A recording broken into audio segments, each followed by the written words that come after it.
Здравствуйте, уважаемые читатели. Ой, что я говорю. Сегодня вы будете не читателями, а зрителями, а может быть даже немножко участниками. Да-да, зрителями и участниками приключений одной очень хорошей маленькой девочки в одном очень-очень интересном месте. Я сказал маленькой девочке, а ведь, между прочим, эта маленькая девочка старше не только вас, но даже гораздо старше и меня.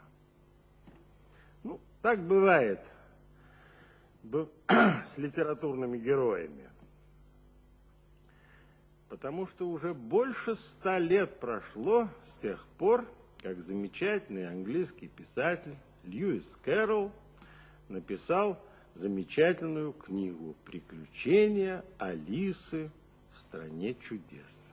Но, к сожалению, Льюис Кэрролл написал свою замечательную книжку по-английски. А это очень-очень трудный язык, особенно для тех, кто его не знает.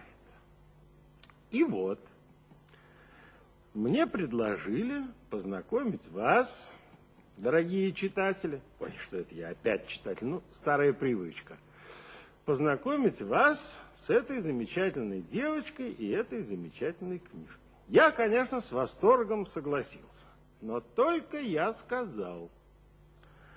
Знаете, пусть и девочка, и книжка называются немножко по-другому. Ну, что это такое? «Приключения Алисы в стране чудес». Алиса, разве это имя для девочки? Это имя для взрослой тети. Вот, например, актриса может быть Алиса, и очень неплохая. А девочка пусть называется Алиска. Она ведь маленькая. Или Алька. И «Страна чудес» тоже какое-то не очень-то интересное название. Я бы назвал эту книжку так: «Приключения Альки в Удивляндии» или «Приключения Алиски в Чепухании» или «В Расчудесии», а еще лучше «В Вообразилии». Тут все начали на меня страшно кричать и говорить, что этого делать ни в коем случае нельзя. Все подумают, что это не так девочка и не та книжка. Это называется литературной традицией, чтобы я не смел, и я, конечно, не посмел. Русская книжка об Алисе в моем пересказе так и называется: «Приключения Алисы в стране чудес». Но на наше счастье, самой Алиске, пока она знакомилась со мной, пока мы решали все эти сложные проблемы, самой Алиске понравилось называться Алиской. И мало того, ей ужасно захотелось побывать в Вообразилии. И телевидение решило ей и мне, и нам всем в этом помочь. Так что сегодня мы с вами будем смотреть «Приключения Алиски в Вообразилии».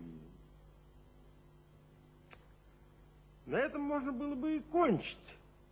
Но нет, есть еще два слова, очень важных.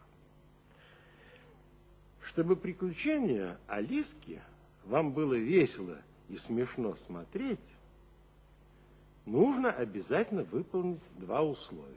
Одно простое. Нужно иметь чувство юмора, потому что без чувства юмора человека рассмешить ни с чем нельзя. А второе немножко посложнее. Нужно кое-что знать. Это обязательно. Потому что если в голове пусто, то самое большое чувство юмора не поможет. Вот маленький пример. Есть у меня знакомый мальчик, Андрюша, неполных 2 лет от роду. У него удивительное чувство юмора. Другой бы не подумал улыбнуться, а Андрюшенька будет хохотать как зарезанный, если бы просто покажете ему палец. Так вот, у него есть любимая шутка, он ее сам придумал. Андрюшенька, как говорит курочка? Му, му, му. И хохочет, заливается. Но если вы этого самого Андрюшеньку спросите: Андрюшенька, как говорит ихтиозавр? И сами закудахчите, ко-ко-ко-ко-ко-ко, или даже петухом запоете, Андрюшенька и не подумает улыбнуться. Все дело в том, что он плохо знаком с повадками ихтиозавров. Кто их знает? Может, они и кудахчут, как куры, а может быть, и петухом поют. Так вот, чтобы вам, повторяю, было весело и смешно, нужно знать многое множество разных разностей. Нужно знать, кто такие лакеи, кто такие герцогини, кто такие антиподы, и может ли лакей быть карасем или карась лакеем, и может ли быть головастик лакеем или лакей головастиком, и кто такие чеширские коты, и, словом, конца нету, всего не перечтешь, что нужно знать, всего не предусмотришь. Могу обещать вам только одно. Если я почувствую, что вам что-то непонятно, значит, не смешно, то я обязательно появлюсь и постараюсь вам помочь, подсказать. Сказки не без подсказки. Ну вот и все. А теперь, я думаю, мы можем с вами начать смотреть приключения Алиски в вообразилии. Да, еще одно. Приключений у Алиски было очень много. И я надеюсь, будет еще больше. Но ведь, что ни говори, будильник не резиновый. Все туда поместиться не может. Так что сегодня мы с вами посмотрим только одно приключение, или, вернее сказать, одну главу из книжки.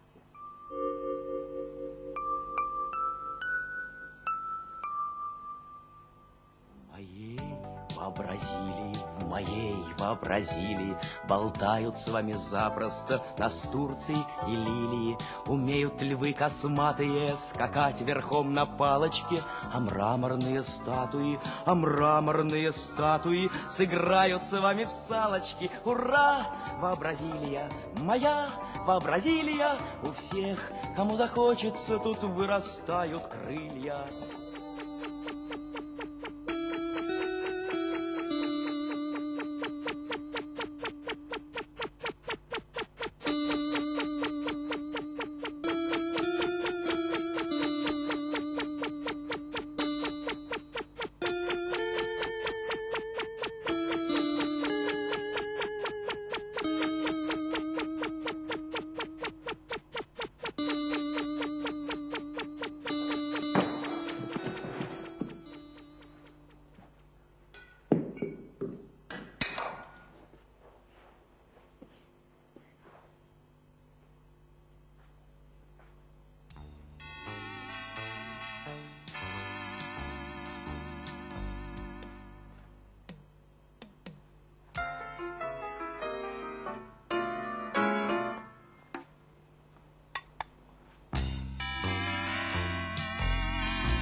Герцогини от королевы приглашение на вечерний крокет.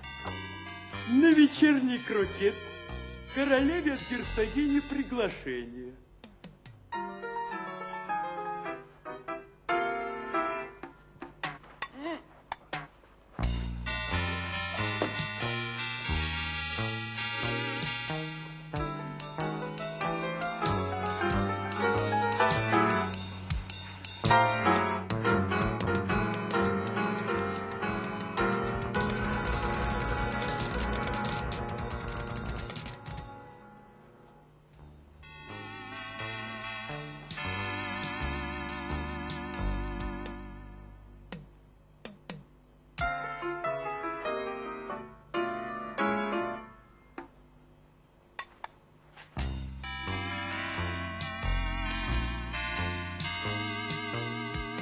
Скажите, тут живет белый кролик.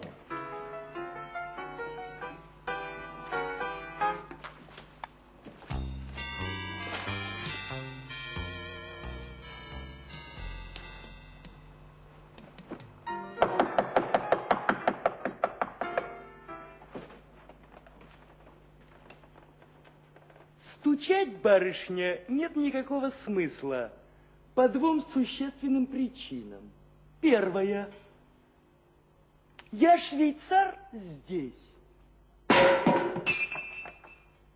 Вы посетитель здесь.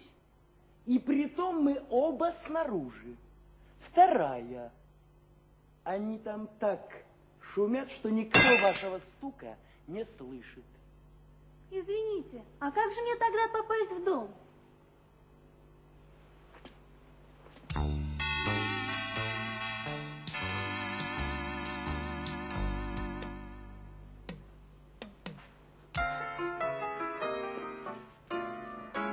Кое-какой смысл в стуке мог бы быть, если бы нас разделяла дверь. Пример.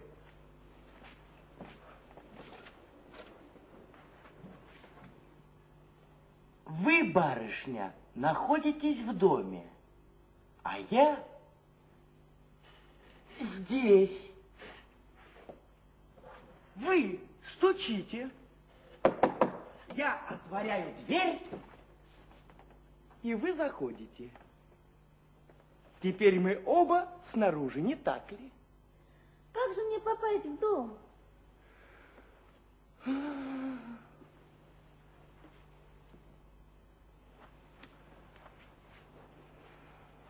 Возможно, я буду сидеть здесь до завтра.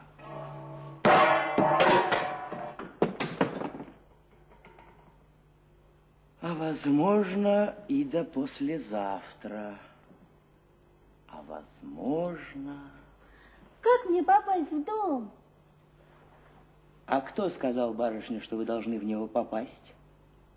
Начинать надо с этого вопроса. Не так ли? Ужасно, как вся эта живность любит спорить. С ума можно сойти.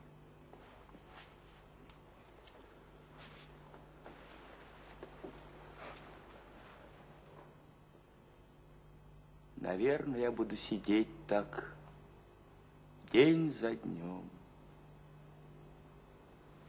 И изо дня в день. День ото дня.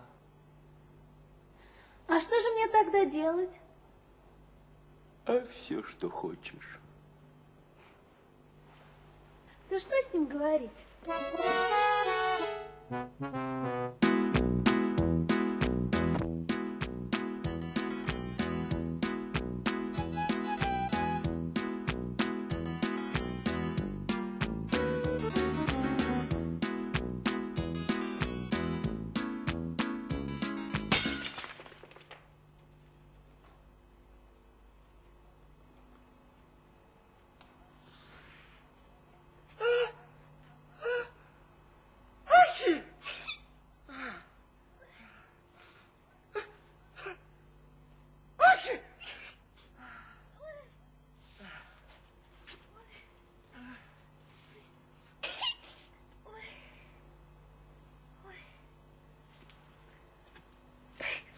В этом супе очень много перца.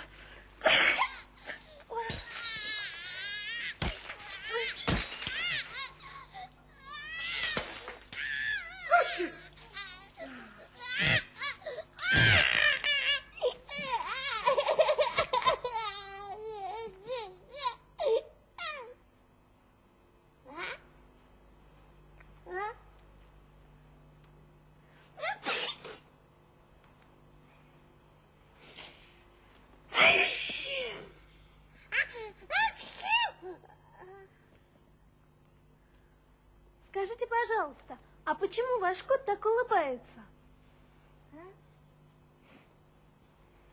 Это чеширский кот, вот почему.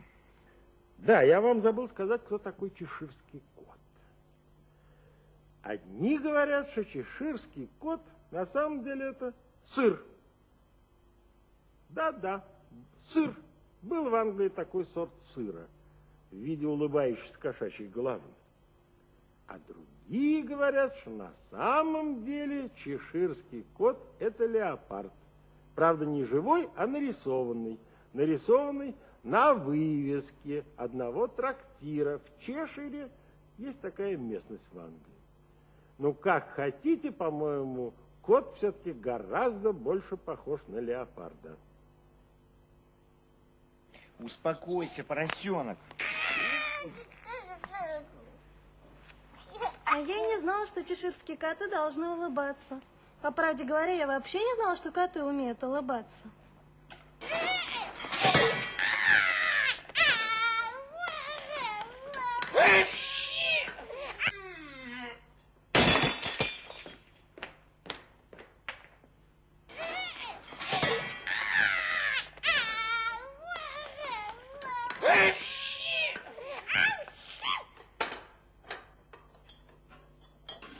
Все они умеют. И большинство не упускают случая.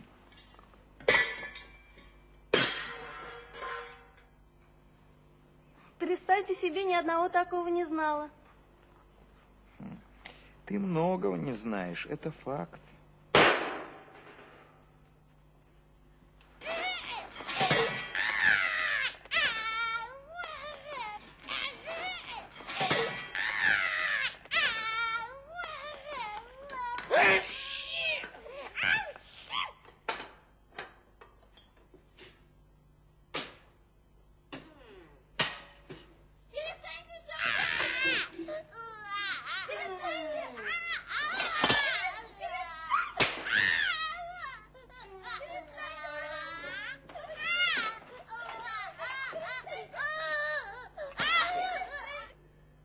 Ну и ну. Повариха швыряет посудой в герцогиню. Ай-яй-яй, какая невоспитанность. Как это нехорошо. Вообще нехорошо швыряться посудой, даже в герцогиню.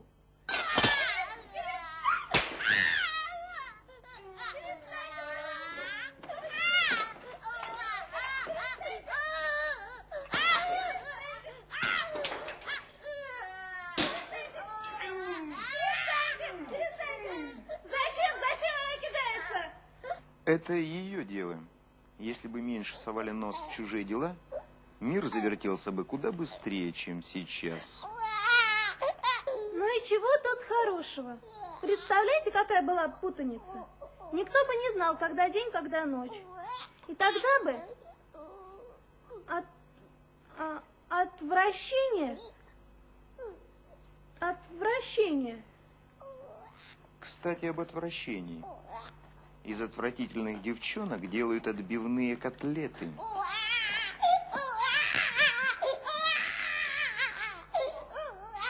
Я только хотела сказать, что Земля сейчас совершает один оборот за 24 часа.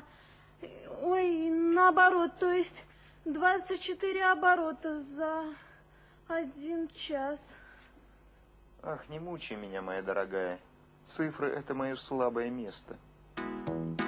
Малютку сына, баю-бай, прижми покрепче к сердцу.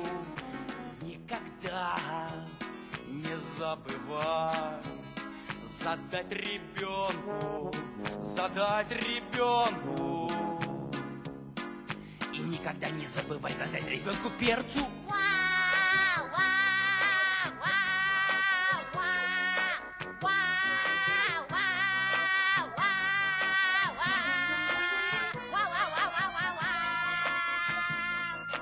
Баюкай сыном своего хорошею дубиной.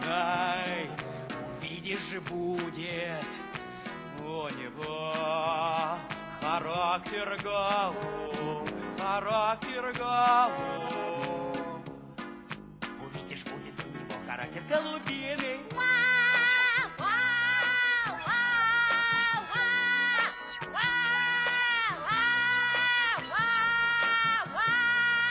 Уж я деточку свою лелею, словно розу. Уж я его бою. Уж я его.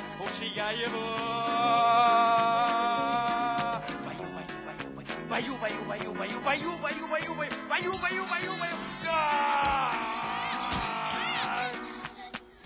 Сидорову воду.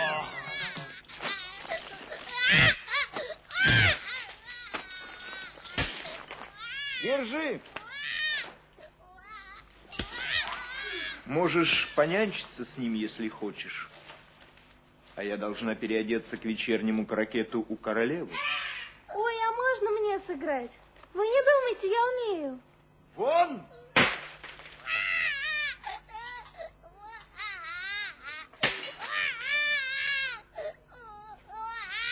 Придется все-таки малыша взять с собой. А то они его не сегодня, так завтра укокошат. Ну вот, теперь ты стал моим сыночком. Я возьму тебя домой.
Не хрюкай, детям хрюкать неприлично.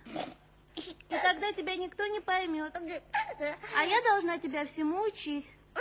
Сошью тебе костюмчик с бантиком. Я что-то не пойму, ты хрюкал или хныкал?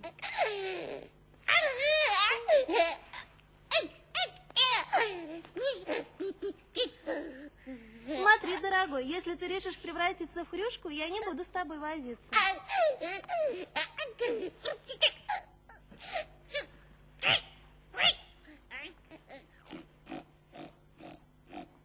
Ой, он и вправду превратился в хрюшку. Ну, конечно, при таком воспитании.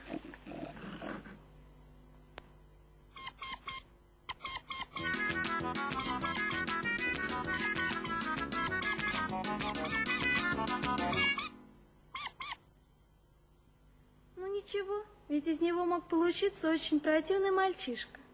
А так получился очень симпатичный поросенок. Вообще-то у меня есть такие знакомые, из которых могли бы выйти развеликолепные поросята. Вот только бы узнать такое средство, чтобы поскорее превратить их.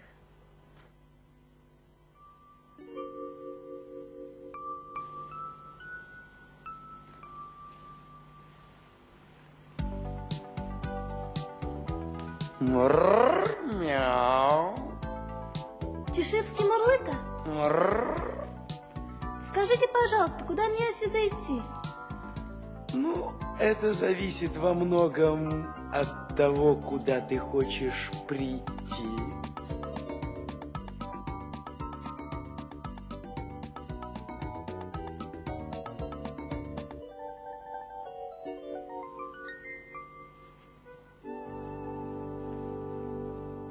Это во многом зависит от того, куда ты хочешь прийти. Да мне почти что все равно. Тогда все равно, куда идти. Лишь бы попасть куда-нибудь. Не беспокойся. Куда-нибудь ты попадешь обязательно. Если, конечно, не остановишься на полпути. Ой, я не то хотела сказать. Я хотела спросить, как попасть в Бразилию?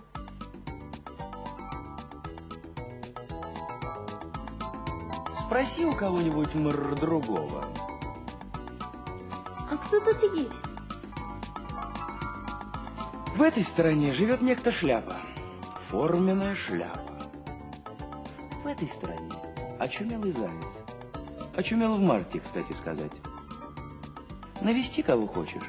Оба ненормальные. Ну зачем я пойду к ненормальным? Видишь ли, этого тебе все равно не избежать. Ведь мы все тут ненормальные. Ты ненормальный. Я ненормальный. Ну почему вы думаете, что я ненормальная? Потому что ты здесь. Иначе как бы ты попала сюда? Мрр. Ну а почему вы думаете, что вы ненормальный? Объясняю. Начнем с собаки. Возьмем нормальную собаку, не бешеную, согласна? Конечно. Собака виляет хвостом, когда радуется, и рычит, когда злится. Она нормальная. А я ворчу, когда радуюсь, и виляю хвостом, когда злюсь. Вывод? А? Я ненормальный.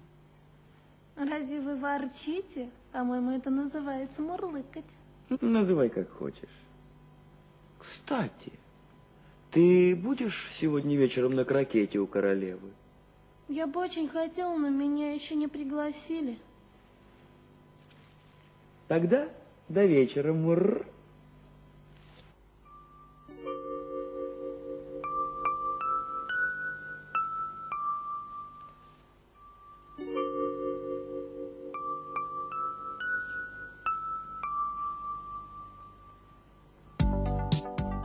Кстати, чуть не забыл тебя спросить, а что случилось с тем ребенком?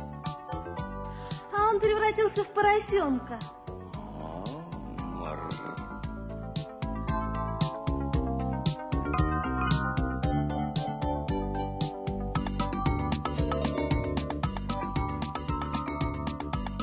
Шляпу я и раньше видела. Заяц намного интересней. Май давно прошел, может быть, он уже поправился.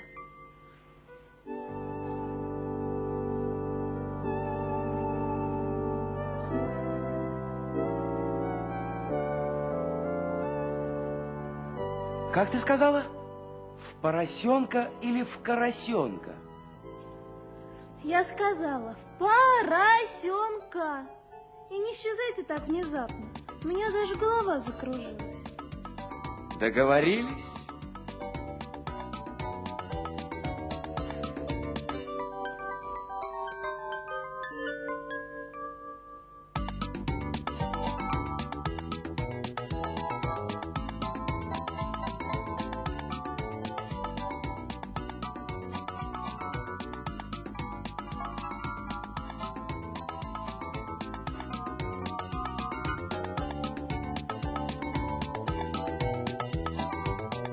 Вот с улыбкой большая редкость. Но улыбка без кота.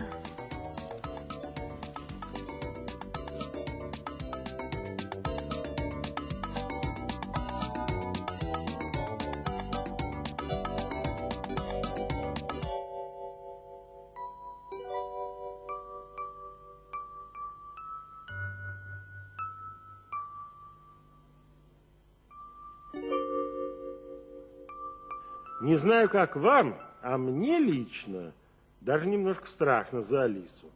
С другой стороны, мне нравится, что она такая мужественная. Не побоялась пойти к зайцу, да еще к очумелому.